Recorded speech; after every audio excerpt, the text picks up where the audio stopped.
My dear friends, നമുക്കൊരു ഏത്തയ്ക്ക മെഴുക്ക് പുരട്ടി വെച്ചാലോ? മെഴുക്ക് പുരട്ടി വെക്കാം. ആദ്യം ഏത്തയ്ക്ക അരിഞ്ഞ് അടുപ്പിൽ വെക്കുക. എന്നിട്ട് അതിന് ചേരേണ്ട ഓരോ സാധനങ്ങൾ ഞാൻ പറഞ്ഞു തരാം. അപ്പോഴത്തേക്ക് എൻ്റെ ചാനലൊന്ന് ലൈക്കും സബ്സ്ക്രൈബും ഫോളോയും ചെയ്യുക.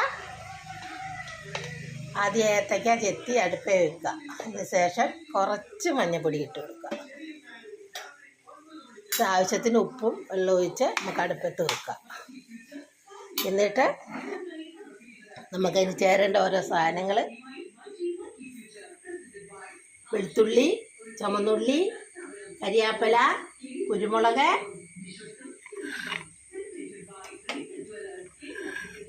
നമുക്കതെല്ലാം കൂടെ മൂപ്പിച്ചെടുക്കാം.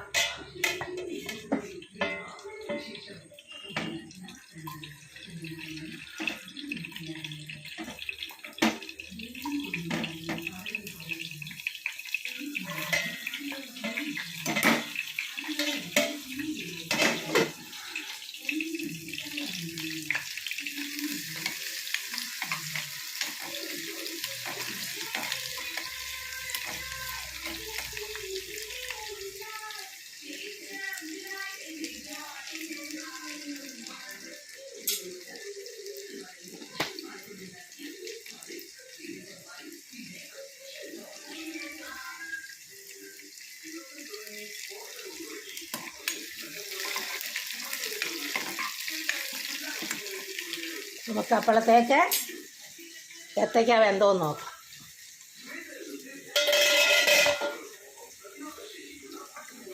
ഏത്തയ്ക്ക വെന്തു. നമുക്കെന്നിട്ട്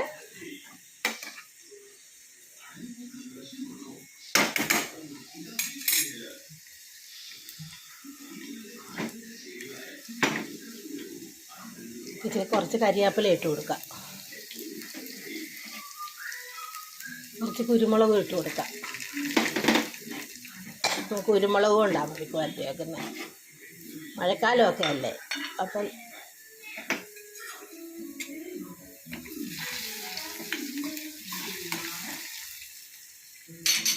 നമുക്ക് ആ ഏത്തയ്ക്കകത്തേക്ക് അത് ഒഴിച്ച് കൊടുക്കാം.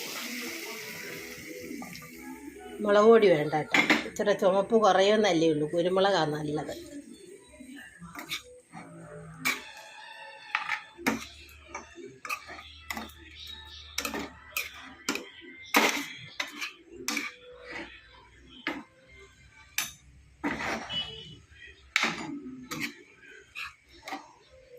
അങ്ങനെ മെഴുക്ക് പുരട്ടി റെഡി ആയിക്കൊണ്ടിരിക്കുന്നു.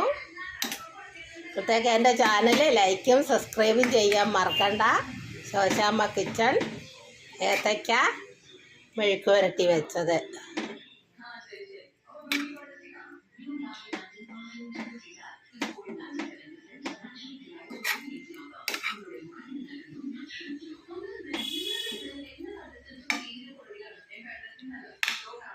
ഏത് അസുഖക്കാർക്കും കൂട്ടാൻ പറ്റുന്ന കേട്ടോ ഏത്തയ്ക്ക.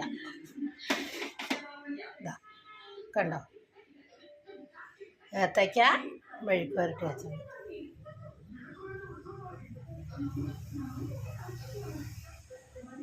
ഏത്തയ്ക്ക കൊണ്ട് മെഴുക്ക് പുരട്ടി വെച്ചു.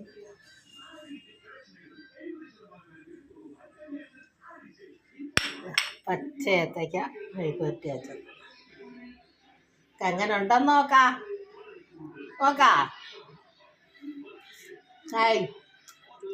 എന്ത് രുചിയാ! ഈ ഒരു കറി മാത്രം മതി കേട്ടോ ചോറും ഒക്കെ കഴിക്കാൻ. ചോറ്, ചപ്പാത്തി, ദോശ എല്ലാം കഴിക്കാം. ആ കുരുമുളകിൻ്റെ എരിവും വെളുത്തുള്ളി ഉള്ളി എല്ലാം കൂടെ വഴറ്റിയിട്ട് ഒരു പ്രത്യേക രുചിയാണ്. എല്ലാവരും ഉണ്ടാക്കി നോക്കുക. ലൈക്കും സബ്സ്ക്രൈബും ചെയ്യുക. എൻ്റെ ചാനൽ ഫോളോയും ചെയ്യുക. എൻ്റെ ചാനൽ മറക്കണ്ട. ശോശാമ്മ കിച്ചൺ ഏത്തയ്ക്ക മെഴുക്ക് പുരട്ടി വെച്ചത്.